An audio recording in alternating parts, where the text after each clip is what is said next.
AI is evolving fast. Are you ready? Meet AI at Flightbase, your weekly hub to learn, upskill, and stay ahead in AI world. Let's dive into today's session. So I'll share what the problem was first. Quick show of hands, how many of you have used Claude or ChatGPT in the last week for something work related? Cool. Now, keep your hands up if you did something like this, where you opened your CRM, found some info, copy pasted it into Claude, got an answer, then went back into your CRM and updated it manually. Yes. So I can see that most of the chats do that. Even I used to do that. Even my team used to do that. And so basically what we have become is we have become a human USB cable between our AI and our data. And all we have been doing is we have been doing this, and we are calling it that we are using AI at work. So today we fix it. And here's the fun part where you don't, first of all, you don't need to know how to code to do any of this, or you just need to know what are those tasks which you do, which needs you to open a new tab in your Google Chrome or any browser which you use. No, sorry to disturb you, but someone has told that can you go a little bit slower? Yeah, sure. No worries, no worries. Yes. So yeah, so the idea is that I'll just go again once with the problem. So the problem was that we have built an internal CRM with support issues, with multiple an internal tool where all of the departments communicate with the end customer. So it does not matter if it's my team who is triaging and solving issues or support issues, or if it's the marketing department who wants to do a collaboration with the customer. Everyone used to update the CRM or do multiple steps of, let's say, research and writing emails. Everything needed used to use they needed to open a new tab of Google Chrome every time they wanted to do something. And what they used to do is they used to open their CRM, they used to find the customer info, went again, copied it, went into Claude or ChatGPT again, pasted it there, got their answer, came into the CRM, updated it manually. And it became like, I'd say that it became kind of a boring stuff where they had to do a lot of job, plus they had to invest a lot of time into it. So the idea was that we introduce MCP. What we do is the tool is ours. Now, does not matter at all, even if you are using a third-party tool like, let's say, Zoho CRM or Salesforce to update your things, or any other software. You can still create an MCP server for it. So if you guys look at the left side of the slide, this is what AI-powered workflow actually looks like for most of the teams today. And it used to look like my team. It used to look like this for my team as well a few days back. Open a tab, copy, paste, open another tab, copy again, paste again, update CRM manually. That's 5 steps and 15 to 20 minutes. And Claude maybe did 30 seconds of that, maybe did all of this in 30 seconds. And it was like a huge, we could obviously see a lot of difference. So yeah, now look at the right side. One sentence. Claude runs a health check on your account. That account is basically customer account. Pulls the issues, pulls the renewal date, communication history, everything in 90 seconds. Done. So the gap between these two realities is, I would say, is not intelligence. Claude on the left and the Claude on the right are the same model. The difference is access. Claude on the right has a direct line to your data. Claude on the left is waiting for you to feed it like a vending machine. So, and so one more thing that I consider as a rule of thumb is that I want you to take from this slide that every browser tab that you open for work is a candidate to disappear. So that candidate can be a tool which you can create using your MCP, every single one. And I'll show you how exactly how. So are there any questions, let's say, on this particular slide, or are we fine to move on the next one? So what MCP actually is. So MCP stands for Model Context Protocol. Now I know, very exciting acronym, but if you strip away the name, it's actually a very simple idea. Right now, your Claude or ChatGPT, it lives in a box. It knows a lot, but it can only work with what you are feeding it, what you paste into the chat. So MCP is just a standardized way of, let us say, handing Claude or ChatGPT a set of keys to your actual system. So when you type a prompt, your AI system, it does not only think, it looks at the tools available to it, decides which one it needs, calls them in order, and gets the result and answers you. And all of this happens behind the scenes, and you just see the answer. Now, a couple of things that I would like to clear up, because there is a lot of confusion about what exactly MCP is. So it is not a plugin store or a marketplace. It is not read only. It can write. So it follows CRUD, if you guys know it. So it can write, update, create, full two-way access basically. And it is not tied to any one company's product. It is essentially an API format for all of my tech bros who know that. And it just knows the data that you have in your system, even if it is a third-party system, even if it is a system which you do not particularly own. If it basically just like Zoho CRM or Salesforce, something like that. What we have internally is we have an internal tool known as Argus. So Argus holds all of our customer data. So what you are looking at on the left is the actual file structure of the MCP server that we built for it. And none of this is coded by me. So I did not code anything of it. I quite literally asked my Claude that here is, our internal tool. Here are the APIs for that internal tool. And this is all which I need to do. So this is all which I need to do is basically tasks like, I would say, creating a renewal brief, or creating, let us say, subscription history or something like that. And you can see there are 100 plus tools.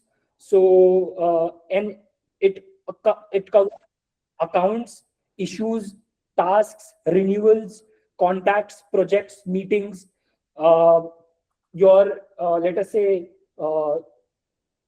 even if you have communication channels with the customer over WhatsApp, or let us say Slack, it covers that as well.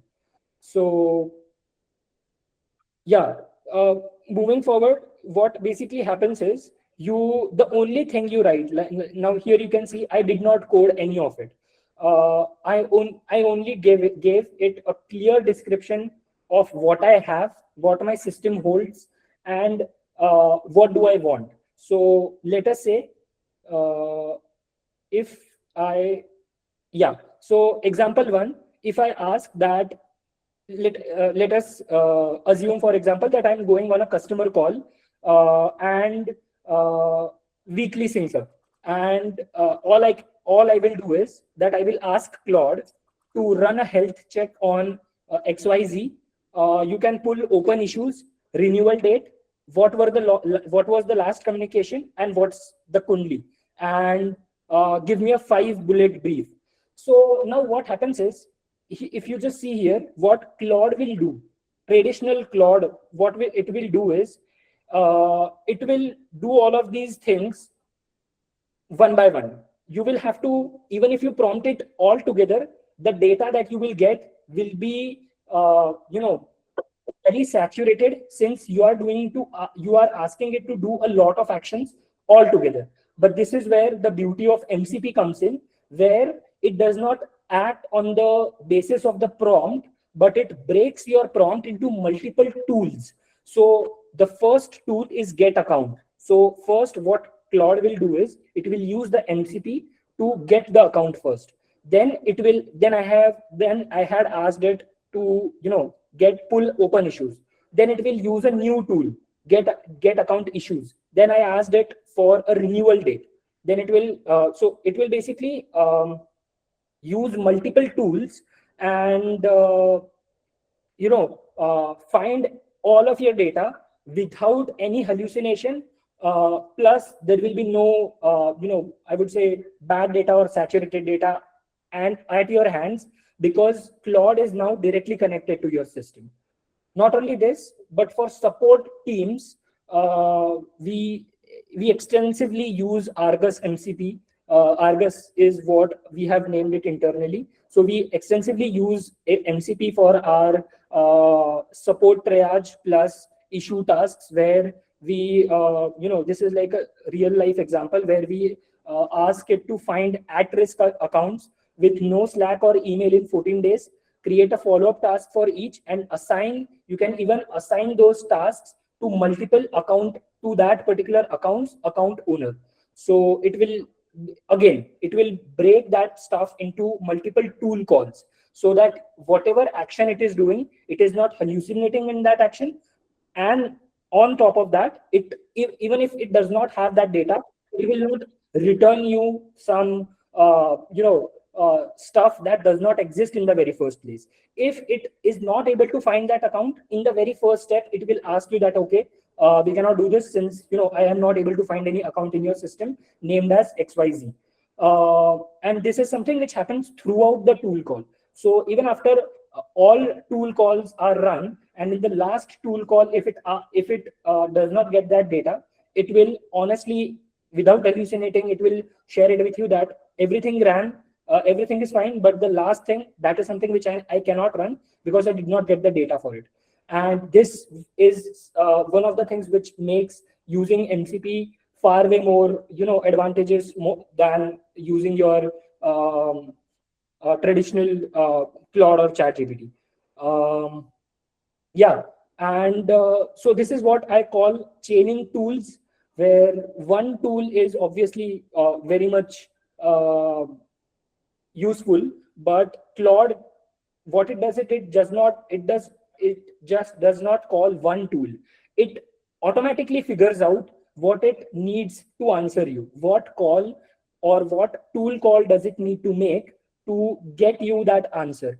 And if it is not possible, or if that data is not available, it just straight up tells you that this is something which is not available to me.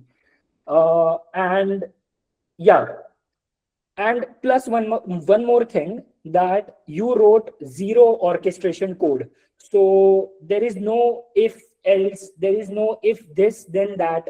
All of this is something where Claude and or your ChatGPT decides on itself, where what step does it need to do next. So yeah. Are there any questions? Are we good to move forward? Yeah, great. So moving forward, yeah, just as I shared in the very beginning, every tab is gone. So all of these are things which I do on a daily basis, by the way. So none of this is some random workshop type thing. This is something which I do on a daily basis. I want to let us say, look at column number 2. So the tab you used to open. So every single of these was a real thing. Someone, either me on our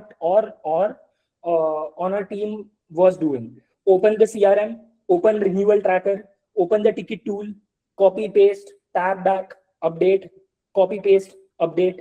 Now look at column 3. That's the prompt that replaces it. And this is not something which is theoretical. These are workflows our team runs today. And you can notice the bottom right call out that none of this required traditional code. The MCP server runs on Supabase edge functions. no servers to manage, no deployments to worry about, and no infrastructure bill. So AI built it and it runs itself. And the rule of thumb that I keep coming back to again and again is, if you open a browser tab to accomplish something at work, then that tab should not exist at all. It should be a prompt. And yeah, so what, let us say now, common mistakes which even I did, that honest talk. So this is honest talk, and obviously I will say that this stuff is not magic, and there are ways to get it wrong as well, which I have a lot. But the good news is that every single mistake on this list is a mistake in how you describe things to AI, and not a coding mistake. Now, mistake number one is being vague. When you tell your AI what to build. So if you let just say that build me a tool to get account info, it's not useful at all. Or let us say, if you say that build me a tool that looks up a customer account by name or ID and returns their health status, ARR, open issues count, and who is their account owner. And if nothing is found, return a helpful message. That's something which is helpful, because then you will know, obviously, first of all, as I shared, in the second prompt, it is going to run multiple tool calls. While running those multiple tool calls, then you will know to what data does the AI not have access to. And then either you can see and accommodate that particular access to AI.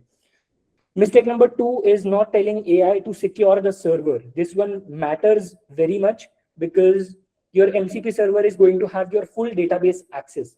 If you don't explicitly say that, add a secret token that must be kind of, validated on every single request, AI might not add it. One single sentence, but I would say no, don't skip it. Mistake number three is not telling AI what data to return. Now, if you just vaguely say, fetch the account, it will get you 50 columns of data per call, and then you will say, okay, AI is not doing anything. AI is just returning some stuff. Over a long session with multiple tool calls, that clods context and the quality degrades. Tell AI which fields matter. If you want, only and only the account by its ID. If you want, who is the account owner, what exactly do you need? You need to be a little more specific with AI. And mistake four is not handling empty results. So let us say if a tool crashes when it finds nothing, Claude actually stops the whole chain. So you have to tell AI that if nothing is found, return a helpful message. Like, don't just throw an error. So you can actually ask it to share what data it did not find. So was it not able to find who is the account owner assigned to that particular account, or did it not find the account's ARR or any other data? You have to ask AI to be more specific with you. And mistake number five is not telling AI how to organize the code. So you can ask AI upfront to group your tools by resources. So accounts in one file, their issues in another, tasks in another. And eventually your AI is going to be trained on that particular database so well that it will be able to find your account. Then it will find in one more database its issues. Then in one more its tasks and etc.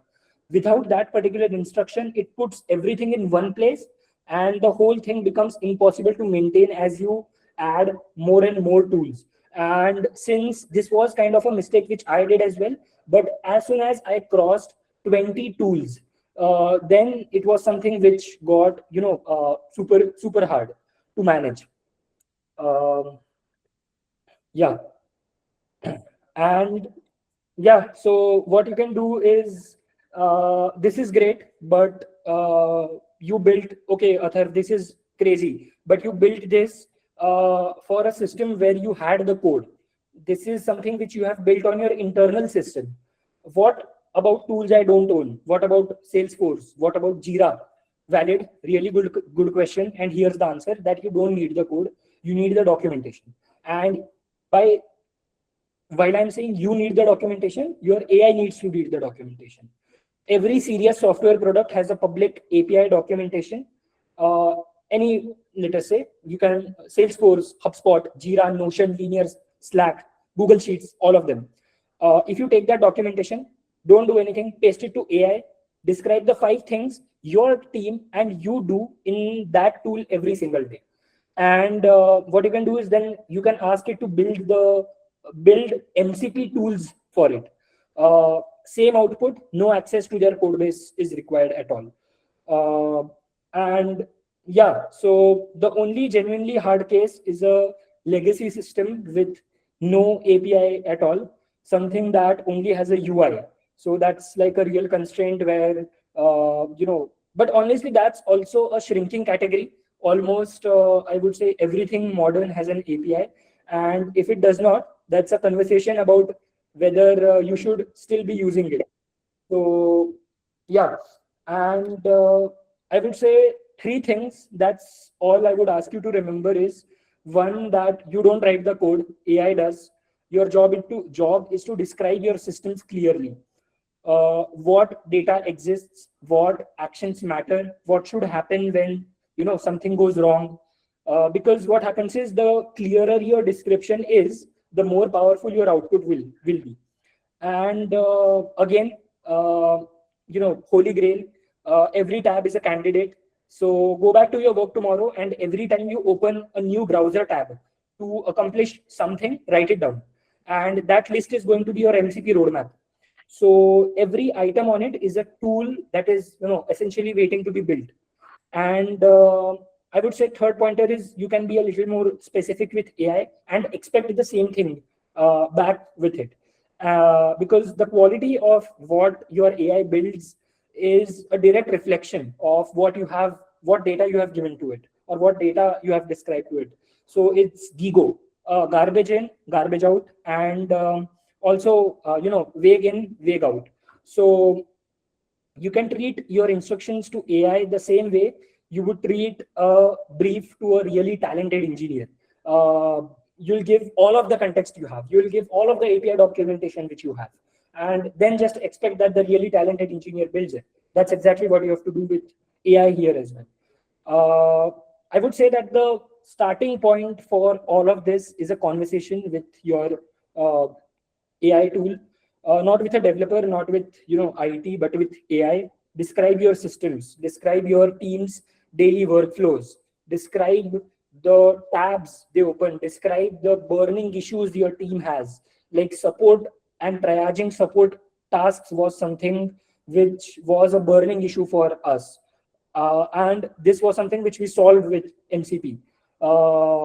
Renewals was something which was a burning issue for us, and we solved it with MCP. So what you do is, AI writes the server, you describe everything to it, it writes the server, you connect it with Claude desktop or even the web app, and your team stops switching tabs. So yeah, that's all from my end. If there are any questions, please, I'm open to it. And yeah. Yes, sir, we do have. So the first question is from Ananya. She has asked, what are the core building blocks every good MCP should have? Yeah, so I would say first, as I just quite literally mentioned, that you need to have a roadmap for yourself, that okay, these are the 5 things which I do daily, or these are the 5 things which, let us say, my team has to do daily or on a weekly basis. Then you find those tasks, list them down, then see if those tasks come from the same application or not. Because it might come from Outlook. Then the second task might be coming from Jira. You need to have architecture built in such a way that it can ingest data from multiple, multiple applications without hallucinating. And you don't particularly need to write any guardrails. AI takes care of it. But I would say the first step to a good MCP system would be knowing your data sources from where are you going to get all of your data? And a really good thing is that you don't need to care about in what format are you going to ingest that data, because I've seen even with my own MCP thing, I have seen it handling multiple data sources quite nicely. So other question is from Anand.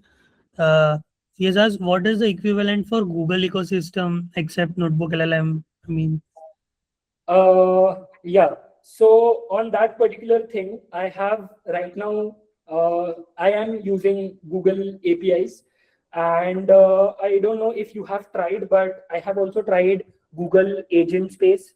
So what you can do is, obviously you can have Gemini, and your build approach would be, so there are pre-built connectors which come in Agent Space. So you can use that as well. Plus you can make your custom agents, and it's but that is something I would say it is particularly only and only for people who are super deep in Google Workspace. But yeah, so we yeah. So I see one more question from Lakshya.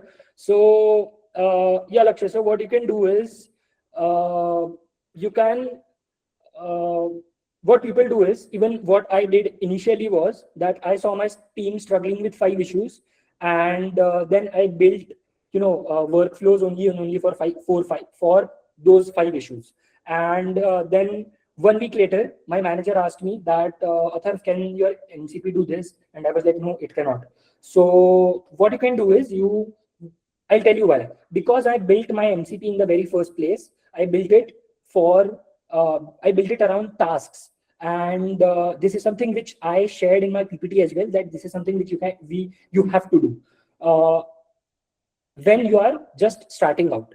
But once you know how MCP works, how your system works, how your MCP server acts, then what you can do is you can start adding to it around your resources and not your tasks. So let us say, for example, here at Flightbase, what I have done is I have a tool called named as prepare renewal call or send weekly update.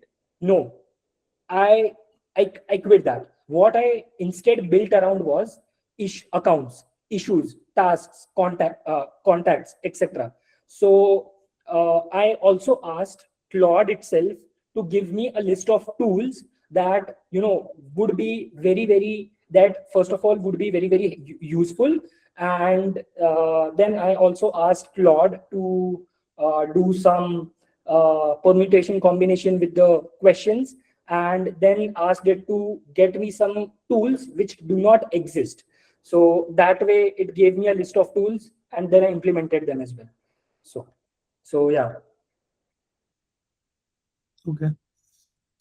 Someone has asked, can no-code MCP realistically scale, or do they eventually hit the limitations?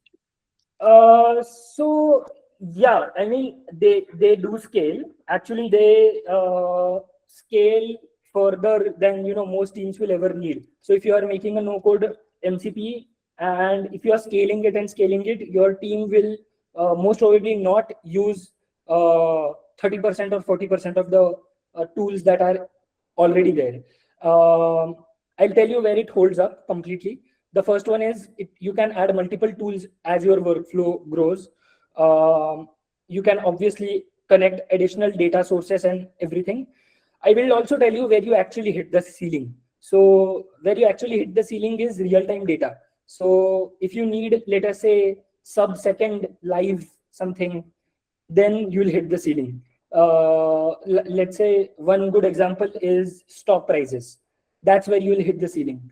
The second one is, I would say, very ultra complex business queries, like multi-step approval chains, or let us say running calculations are across thousands of rows. That is something where no-code MCPs hit the ceiling a little bit. And I would say no-codes, and as much as I have tried no-code MCPs, I have seen that they are mostly built for internal workflows at human scale. It covers 90% of what your CS teams, ops teams, or even your knowledge workers actually need. And one more thing which I wanted to add is that this particular MCP server is actually used by our flight-based knowledge base as well, and by multiple sub-agents that sit on our support triaging. So yeah. So the other question is, what is the best way to structure a MCP from scratch so it stays scalable later? Yeah, so what I would say, same rule of what we use here in Flightbase.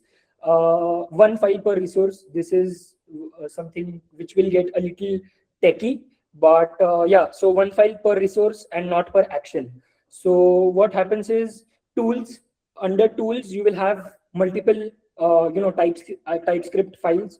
So this is something which I have shared just. Yeah, so here if you see, so this is exactly what we have. So this is like a part of our code base, internal MCP code base. What I have done here is one file per resource. So tools, accounts.ts, issues.ts, task.ts. Not that tools and underscore in that tools there are multiple actual action files like read, write, or helpers. What you need to do is, if you, let's say, add a new action to your accounts, then you know exactly where it goes. So all of your get account issues, all of those tools stay under the accounts.ts file. Then issues is something different, tasks is something different. So what happens is, your MCP or your system knows what you have written inside the file, so that it knows where exactly it goes. So no decisions and no debates. And one more thing which I forgot to mention completely while our session was going on, was that you guys need to start with read and not write, because what I would like to frame it in a much better way, that you have to your system has to earn that write command, because you have to build get tools first. So get account, get issues, get account issues, get ARR or something like that. Use them, trust them, and then create, or let's say then add, create and update tools.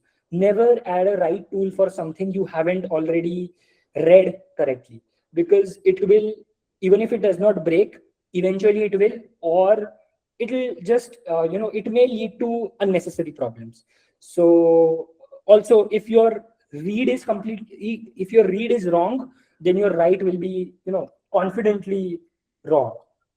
I hope I am answering the questions, and yeah, otherwise obviously you guys are free to follow up. Yes. And guys, don't be shy. Feel free to unmute your mic as well and ask the questions. Atharva, we have a last question, I guess, from Yogesh. Can you share some base structure of MCP from scratch for day-to-day activities that you are already using? Yeah, sure. So this is something which I can do. So Aryan, what we can do is we can share a few TypeScript files right from our code base. I'll just remove a few things, but this is something which we can do. Yeah, sure. Yes, sure. After this session, we can send it over in the community as I think what we can do will be better, because more people will be able to access it after the session as well.